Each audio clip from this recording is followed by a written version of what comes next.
在第三眼打开以后，真正的路才要开始，真正的觉醒才会慢慢的浮现。每个人的速度不一样，今天我将会分享我自己个人从小觉醒到最近一期一个每天几乎都有啦，就是一种大醒悟的感觉。你好，欢迎来到白宇学院，我是雷。如果喜欢我们的频道，欢迎按赞、订阅、加分享，并且开启小铃铛。也欢迎你留言给我，谢谢。我记得那时候我开始会觉醒的那一个瞬间，其实不是在于我上课的时候，而是我自己透过书籍，然后突然有一个想法，一个冥想，很奇怪，就是有点像灵感的感觉。那个时候我是在看一本书，然后我突然发现到这件事情是，原来这个社会、这个现实、这个维度不是真的。原来我们都在一个虚实的实相世界里。怎么说？我看到了一些身心灵的，包括马斯克吗？伊隆马斯克，对，他有说到一个，就是这个世界有10亿分之一是真的，基本上它就是一个游戏世界。那我就听到在课堂上有听到能量就是一切这个词，所以我就去找物理学上有什么东西可以证明能量就是一切。为什么说吸引力法则老是跟呃量子力学啊这些东西扯在一起，到底是为什么？因为我就说了嘛，老师说的不一定是真的，重点是你要去找东西来佐证它，所以我就这么做了，我就是那种人。我就是找了资料去看，说哦，原来物理学上面量子力学最小的东西是什么弦学啊、超弦理论啊、M 理论啊这些东西，哦，原来如此。那后来呢，我就开始透过那个超弦理论、弦理论这个东西，我想说，如果说所有的东西一切都是由弦、由基本粒子所形成，那么我的身体里面，我就开始看着自己的手，我的身体里面是不是也都是从粒子而形成的？所以我的思想啊，我的画面就会变成说，我的手皮肤透过下去以后，到了什么血管、肌肉什么进去，叭叭叭叭叭，我就突然放到那个血管里面，那些白血球、红血球，然后我又继续的去深想下去。想到有那个原子核啊，原子核里面啊什么弦，然后进阶的再细节下去，我就突然发现，所以我现在看到的东西都是能量所组成的，那怎么会变成我现在看得到的东西？可是这个我就先把它放一边，于是我又从我身体里面那个小血管、那个红血球、那些什么四细胞，对，就是那些细胞、弦啊、粒子啊、夸克啊，或者是什么分子、质子、中子这些东西，我就把它抽开来，回到我的皮肤上，然后放大到我自己的整个人的身体。我想，所有一切都是能量，能量就是一切。于是我把这个观想、这个画面又开始放大到我的空间、我的环境，然后还有台湾，甚至我把我的眼界开始往上拉。我在大气层上看着台湾，看着地球，看着很多的海那种概念，你知道吗？然后瞬间我就发现自己在宇宙里面，然后那时候我的感觉就是快尿裤子了，尿裤子就是很像你瞬间就是被抽高的那种悬空的感觉。明明你只是在想而已哦，那时候就是觉得哦，我只是在观想那个画面，我只是在幻想。那时候甚至连观想这个词也不是很常用，也不是很常用。然后我就看到自己，哎，我怎么在宇宙之中啊？好酷哦！马上我就拉回来，所以宇宙之中所有的一切都是能量，能量爆炸的时候，哎，宇宙大爆炸的时候，所以那个起点，哦，所以我们才会全部都是一体的。于是我又开始去找宇宙大爆炸、大霹雳啊，是从哪里来的？哦，原来是哪一个科学家、哪个天文学家，然后就一系列的状况开始查下来，我就开始查到大爆炸、大霹雳。那为什么？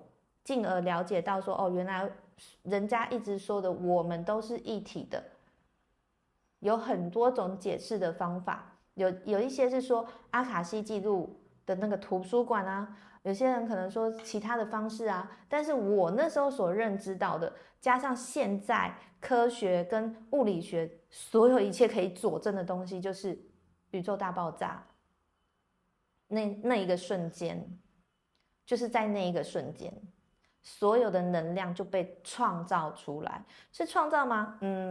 现在我又有不一样的觉醒，就又有不一样的那个感触了。所以我先讲那个时候，继续讲大爆炸之后，我就开始在想说，所以我们被创造出来，形成的人是为了什么？为什么可以形成这样子的物体？你知道吗？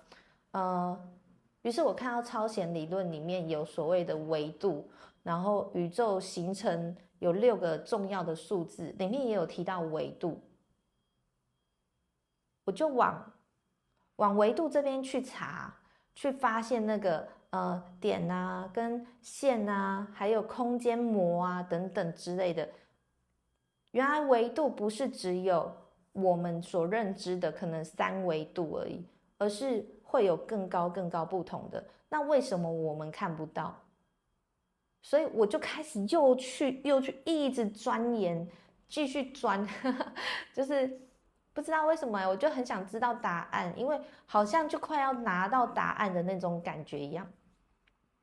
我就查到了一个东西，叫做仁泽原理。仁泽原理的意思就是指今天假如有这个观测者在的话，宇宙才会存在。可是如果没有观测者，宇宙就不会存在。那个瞬间啊，我又突然有一个声音告诉我，所以我们是被设定存在的。是不是有那么多的巧合？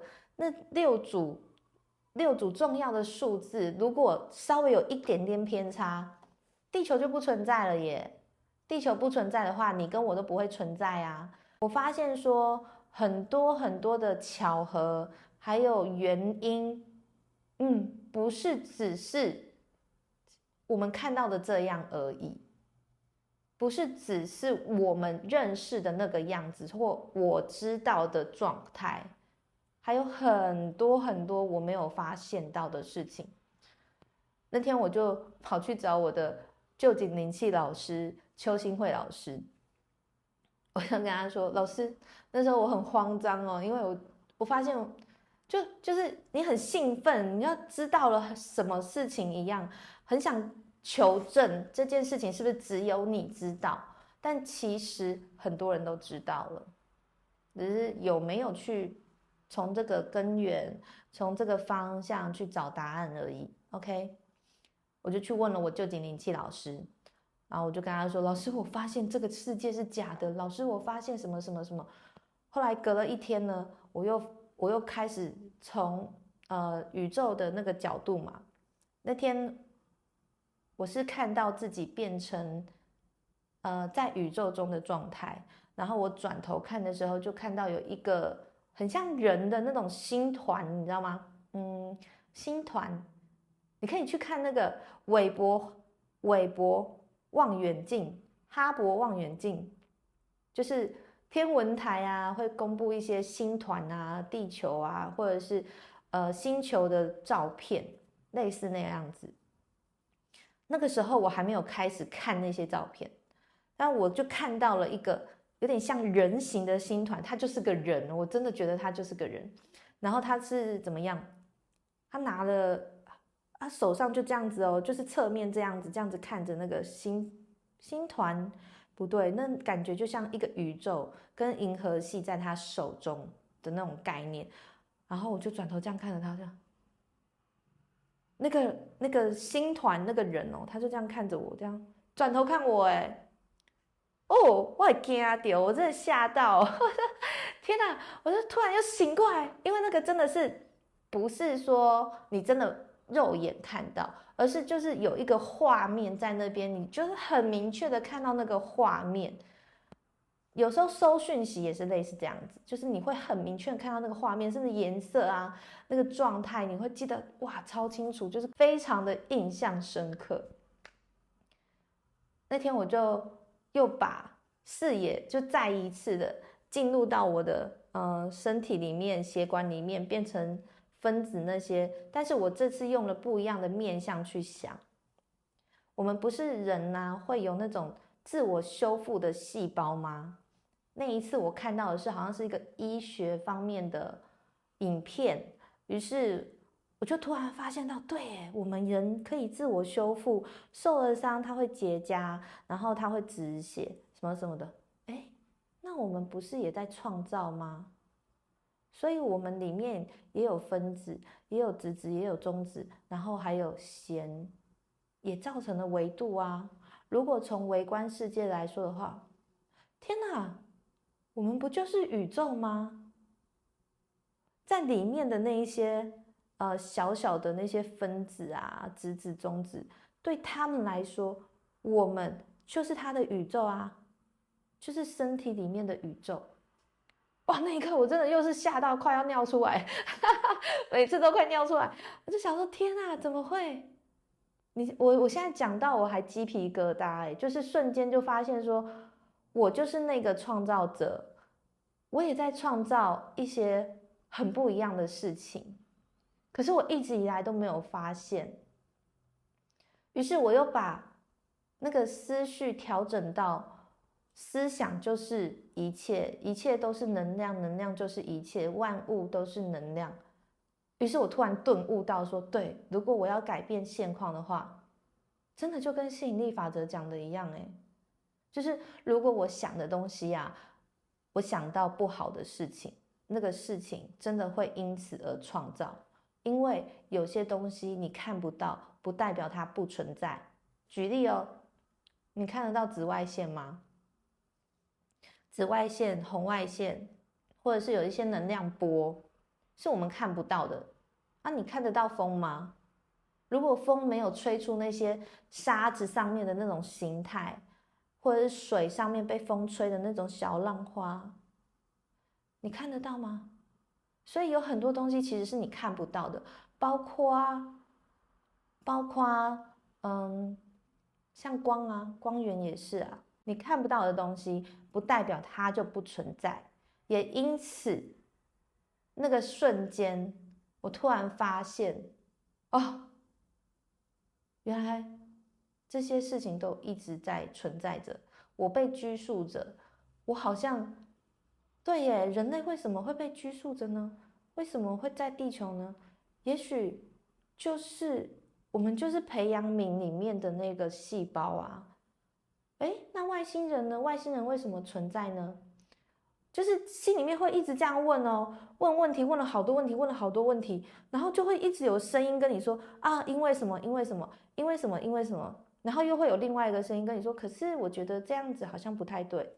我告诉你，那时候我在想什么？我想要外星人的时候，我是在想，哎，外星人有现在我们知道的，你可以看到很多外面的影片介绍，其他 YouTube 他们介绍的东西，外星人他是没有生殖能力，或者是他可能表面看起来跟我们不一样，又或者是我们看到的状态跟他们原本的状态不一样。OK，我就想，哎，我想说，如果说我们地球是刻意被创造而存在，也许某一个部分来说是要来保护我们，因为我们何其珍贵，我们有子宫，我们有再生能力，然后再说，我们还可以自我创造，创造什么？你可以创造你的思绪，还有人会说谎。人会用一些语言上面的音波啊，或者是思想啊，或者是一些眼神，给予不同的能量。那个人或者是那个生物，或者是其他，就会信以为真。信以为真就会有所谓的欺骗出现。我就突然想到，原来是这样子，所以我们才被放在地球这个培养皿里面。那会不会有更多地球呢？于是我又有一个声音出来问说，会不会有更多地球呢？会啊，怎么不会？你以为就只有你哦？对，怎么会只有那么好的巧合，就刚刚好只有我？所以啊，你要想想看，只是你们现在看不到而已，不代表它不存在哦。所以它存在，只是我们现在还没有发现到它。于是那个培养皿可能不是只有一个，或者是被受限于某一种程度的，不会只有一种物种或者是生物。我的脑袋瓜就急速的飞转，现在讲的这一些都是在那2-3天以内发生的事情，那种小觉醒，我的内心就已经对话了几千几百万次那种感觉，然后一直被自己对对怎么会这样，怎么会这样，类似这样的状况。在我开始能够把万物都是能量，能量就是一切，开始带到自己的思绪之后，有一阵子我是开始变得很平静，平静到这个世界好像很多事情都跟自己无关了，你吗？无关，就是觉得能量，能量，能量。但这件事情，这种情绪啊，这种平静的情绪不会维持很久。我就又看到了另外一个讯息，那个讯息叫做临在，就一直出现在我的生活里面就是这2个字，临在，临在，临在开悟。我就想说，到底是什么？我看电视也看到，我看手机也看到，我看书也可以看得到这2个字，太扯了吧？于是我就开始去找有关于临在这方面的讯息。通常，你的灵感或者是其他维度的能量要跟你对话的时候，那不一定会是不一定会是那种你直接连接下来的状态，或者是你直接看到的画面，或者你直接收到的声音，不一定有时候会是在你生活中，所以专注于当下会变得非常的重要。当你知道能量就是一切，一切就是能量的时候，你特别会知道说，你每一次的那个思维跟下的决定会变得很清晰，你会知道说我应该调整一下，试试看。好，所以那时候我开始去找临在这2个字，我就开始看到佛家说，然后还有很多宗教上面的东西。可是我看到的不代表我知道的我还是不懂那个临在到底是什么意思，你知道吗？我看那个什么霍金斯能量表，那时候也不是很懂就只知道那是情绪嘛，情绪系统就是你开心就是高频，你不开心就是低频，类似这样子。可是我就是想知道那个东西一直出现是干嘛，于是我又跑去问我的那个臼井灵气老师，他就是一直被我问，我就问他说：“老师，临在是什么？”老师就反问我：“你觉得是什么？”我给你2个选择，一个是你再去细细的去体验体会一下临在的感觉是什么，然后第2个是我告诉你临在是什么对我来说，然后我就跟他说我要听你说。于是我老师就跟我表达了他知道的他感受到的他知道的临在的那种状态于是我又跟他说，那第2种呢？另外一种呢？你要我怎么做？怎么去查？小孩才做选择，我是大人，我全部都要。讲反。那时候我发现，就是我没有要到我想要的答案，所以我就开始想说，好，也许这时候是让我先认识这个字，这个词。以后我在遇到的时候，我会顿时之间更明白这一切是为什么，我就没有那么执着于那个名词的那个状态。对，接下来我的生活，我就专注于自己的目标上面，就是开公司啊，做线上课程啊，然后去学东西。我每天也是持续的一直自己学，然后跟老师学，还有我会给自己功课。我用了很多21天，但是最后都变成一直跟着我，一直跟着我，一直跟着我。对，就是已经养成一种习惯了。你也不会觉得不舒服，就是很自然的就会去做这件事情。到有一阵子，发现自己好像有点卡关，我开始去思考这个卡关的点在哪里。能量就是一切，一切就是能量。那，不对啊！如果今天东西都满满的，你要怎么样那些其他更适合你的能量涌进你的生活圈呢？于是我开始整理了自己东西，整理一些呃前夫留下来的东西，还有整理家里啊，打扫环境啊，把一些不适合的，不会用到的，让他们去更好的地方。于是就有了自己的空间，自己的小小的办公室这样子。你现在看到的这些都是。那时候我除了开始做自己的事情，很专注、很专注的做，然后每天不停的检讨，说哪里可以做得更好，哪里还要更怎么样。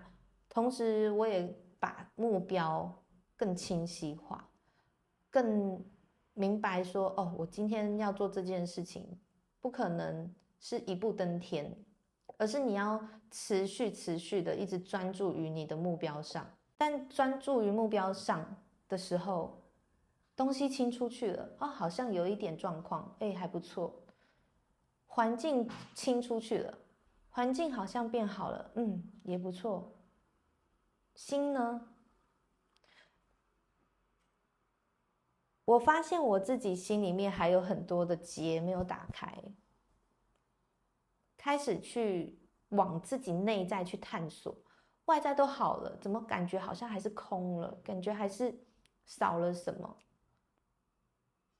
我往内去探索，往内去对话，发现到原来我的恐惧是出自于我的原生家庭。我父亲之前可能开公司，然后遇到那种商业诈骗，我们公司就突然一夕间倒闭掉，就没了。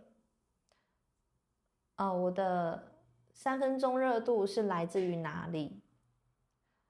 我可能在做某些事情上面是很害怕、没有自信的。为什么？每天我就开始在做冥想，在做练习的时候，我会深入的去问我自己说发生什么事情，然后可能会回到那当下的画面，在清理自己，也不算是清理啦，应该说算是重建。重建的方式是，因为我觉得那个小我就存在啊，它就是你啊，为什么一定要把它清理掉？清理掉是什么意思？我的想法，我那时候想法我不是代表其他人，我是分享我个人的经验。我的想法就是那个就是我，这个也是我，那个也是我，所以我不是要把它清掉，而是我要去回到那个时候去看那件事情的头跟尾、后续发展等等。于是我就回到那个状态下，怎么回去？用想的啊。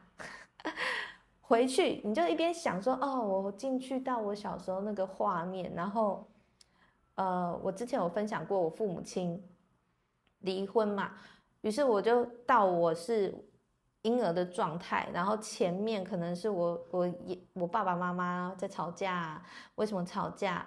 然后可能家里面有什么样的状况原因？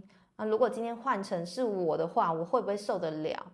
我妈妈是不是真的不爱我？不是，而是她最后也尽力了。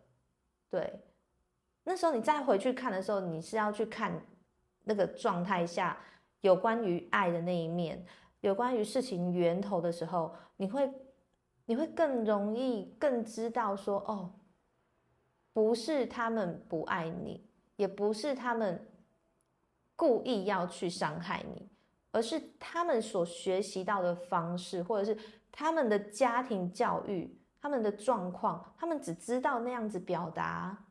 对他们来说，他们没有接触身心灵啊，他们甚至还不知道什么是能量，也不知道什么是万物是一切。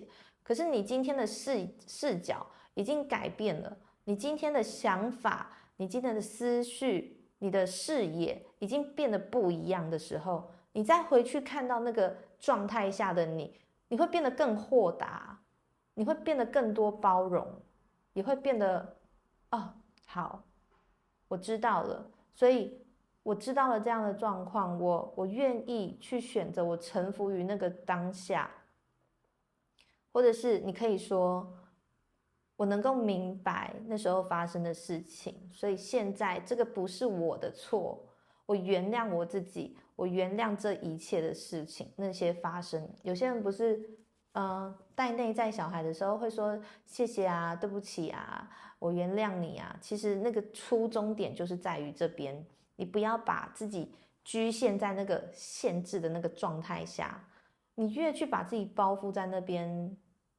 觉得哦，我就是这样啊，我知道啊，这些，那件事情可能就一直会解不开。我开始对自己的内在去探索之后呢，我就开始，哎，好像对耶，这个也是我，那个也是我，这个也是我，所以其实都是我啊。记得我刚刚讲的嘛，我那时候状态就突然变成说，其实是所有的状态现实都是我，包括我现在看到的这些东西也都是我啊。为什么？因为我想什么就会反映出什么，我看到什么就会发现出什么。可是如果今天我不存在，这些东西就不会存在。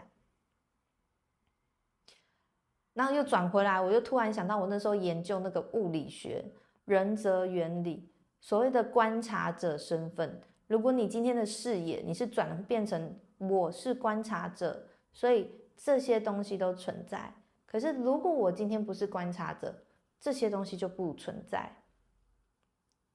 然后你又转回到，我又瞬间应该不说我啦，我瞬间又转回到一个对，我是创造者，所以我既是观察者，我也是创造者，所以我可以创造出我要观察的东西，因为我是宇宙。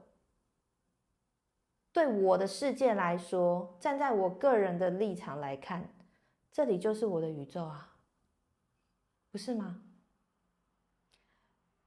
也因为如此，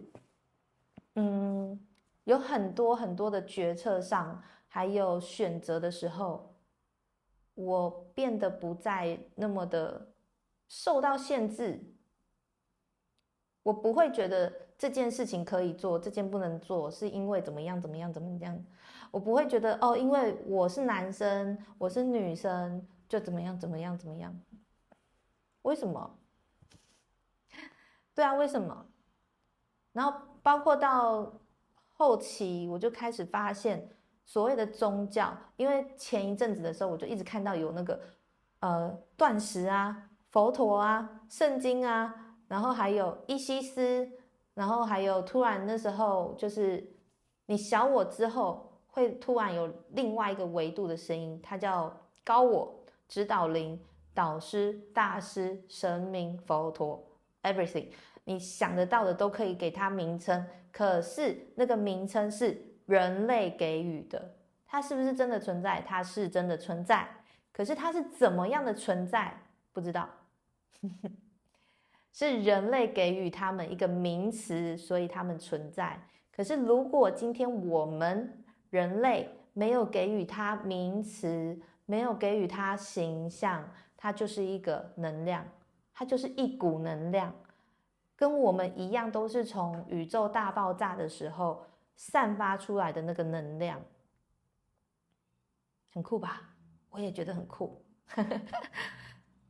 后来我就看到宗教，看到信仰，看到一些神明相关的词汇，无论是东方西方的都有，